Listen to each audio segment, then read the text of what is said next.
When my son's wife started treating me like a burden, I didn't argue. I just watched. Watched how her tone changed. Watched how my son, who once called me his hero, slowly started looking away when I entered the room. It's strange, you spend your whole life raising someone, teaching them kindness, respect, honesty, and one day you realize they've learned none of it when it comes to you. I'm 70 now. I've lived long enough to know that life has a quiet way of balancing things. You don't always need to fight. Sometimes, you just need to wait. When they fired me from my own home, yes, fired me, I simply smiled. Because I knew something they didn't. Something that would change everything once I was gone. They thought they were taking my house, but they never realized what the house truly held. Not just walls and furniture, but a story, a secret, and a future that would one day remind them who really built everything they stood on. I left quietly that morning. No goodbyes. No arguments. Just a note on the kitchen table that said, "Take care of each other. You'll need each other more than you know." My son's wife thought she'd won. She had no idea that the victory she celebrated was built on a foundation that could vanish with a single signature, mine. And that, my friend, was the beginning of the most peaceful revenge I ever took. My name is Robert Hayes. I was born and raised in a small town outside Portland, Oregon. I spent 40 years working as a civil engineer, building bridges, roads, and ironically, homes for other families. My wife, Margaret, passed away 8 years ago. Cancer. Quiet and cruel. She was the soft voice that balanced my discipline, the warmth behind every meal, the patience behind every decision. After she passed, my world went silent. The only sound that gave me comfort was my son's laughter, Ethan.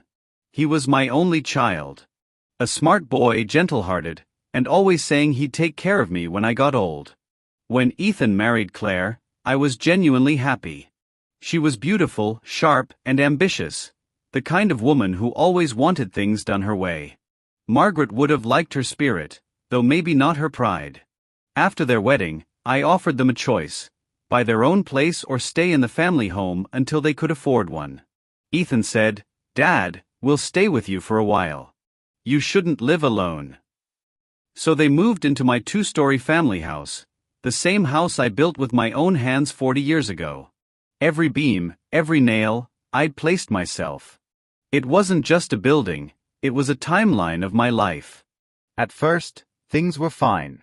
We shared dinners, movie nights, and quiet mornings with coffee on the porch. I kept my distance, never interfered in their marriage.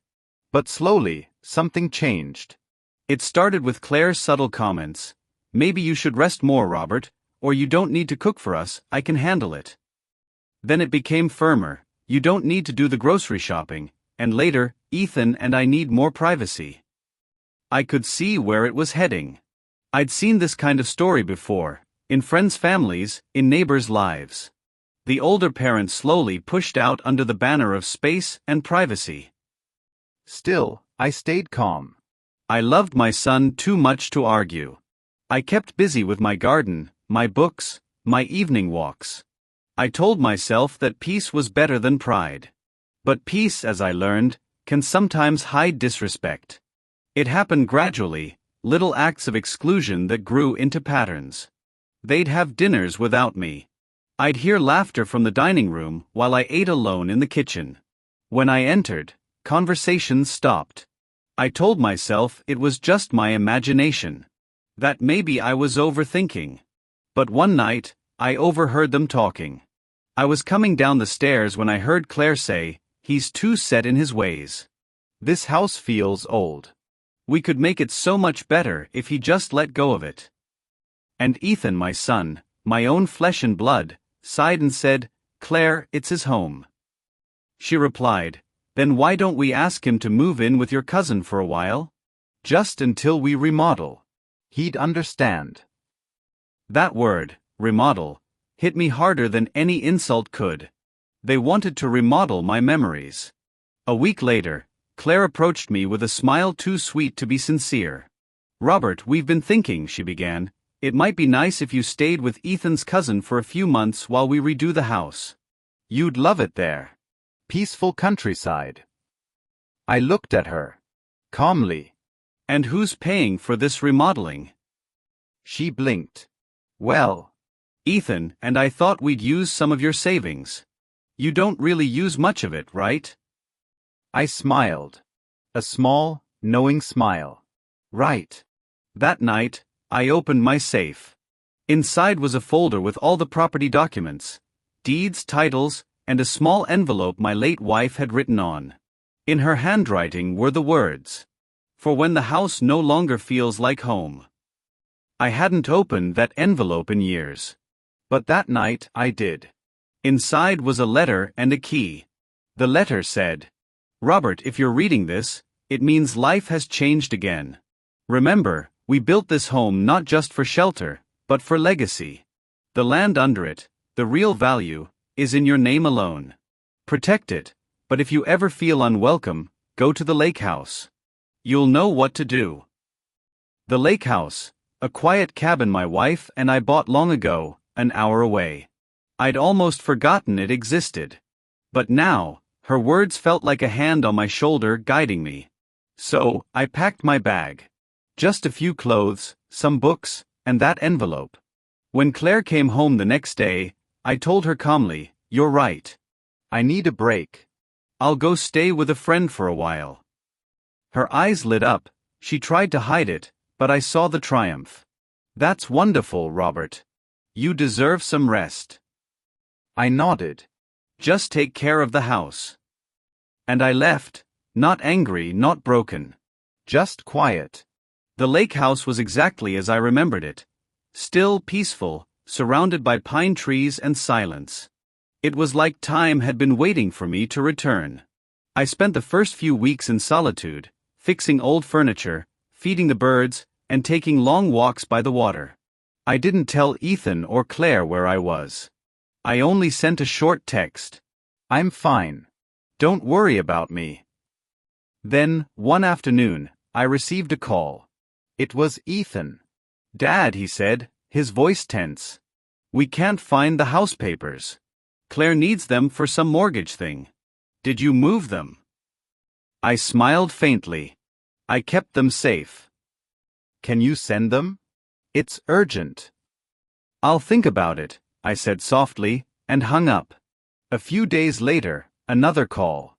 This time from Claire. Her voice was sweet but strained. "Robert, I know there's been tension. But we really need those papers. The bank can't process the loan without them."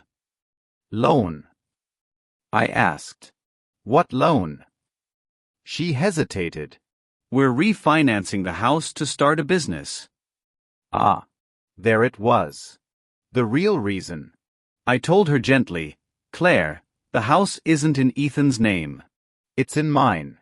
And it will stay that way until I decide otherwise." Silence.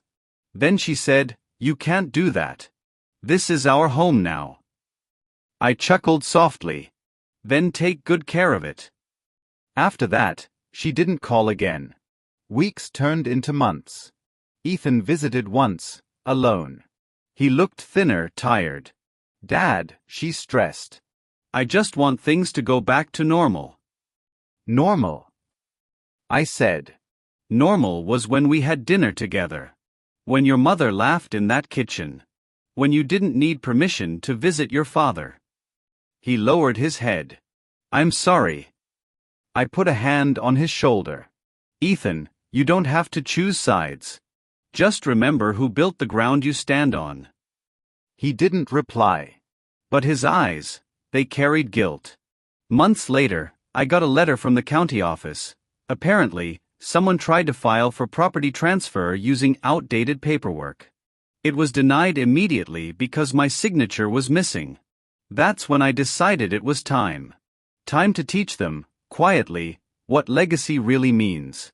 I called my lawyer and arranged to update my will. The house would not go to Ethan directly. It would go into a trust, accessible only if he showed proof of independent income, and if his wife was not involved in financial decisions.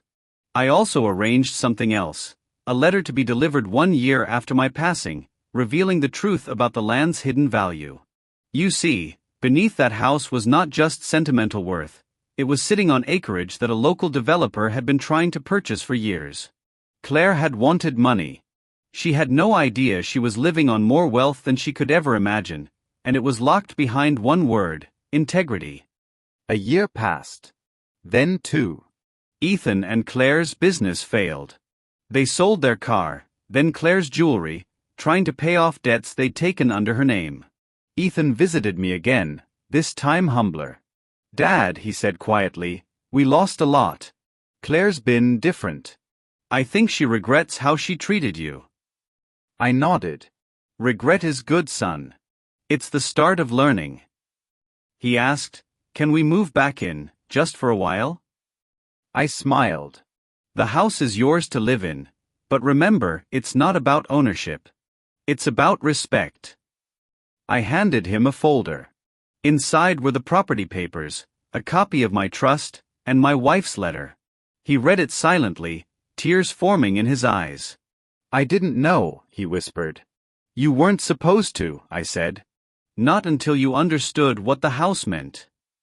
A month later, Claire came to see me.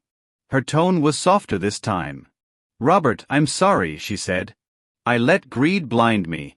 I thought you were just holding us back." I looked at her, older now, quieter. "You weren't the first to make that mistake, Claire. I made it once too, when I thought money could fix grief." She nodded, tears falling. "Thank you for not taking revenge." I smiled gently. "Oh, I did, Claire. Just not the kind you expected." She looked confused. "What do you mean?" "Revenge doesn't always mean destruction," I said softly. "Sometimes it means letting people face themselves until they understand." It's been 5 years now. I still live in the lake house. Ethan and Claire have rebuilt their life slowly, honestly this time. Every few weeks, they visit with their 2 little daughters. The house that once echoed with arguments now echoes with laughter again. Sometimes, I watch Claire in the garden, teaching the girls how to plant seeds. She catches my eye and smiles, a real one this time. One afternoon, Ethan asked me, "Dad, do you ever regret leaving that day?" I thought for a long moment and said no. Sometimes, walking away is the most powerful thing you can do. It gives others the space to see what they've lost. He nodded. "You taught me that peace isn't weakness." I smiled. "And forgiveness isn't forgetting. It's choosing not to carry the weight anymore." When I sit on the porch at sunset, I think about Margaret's letter. How she somehow knew that one day, silence would be my greatest tool. I used to believe that revenge meant making someone pay. But now I know, the best revenge is peace. Letting life do the teaching. I didn't punish my son's wife. I just stepped aside and let her meet herself. And when she did, she changed. So if you ever find yourself wronged, don't rush to anger. Don't try to prove your worth. Just step back. Life has a way of unfolding justice in its own quiet rhythm. Because sometimes, silence is not weakness. Sometimes, silence is the best revenge.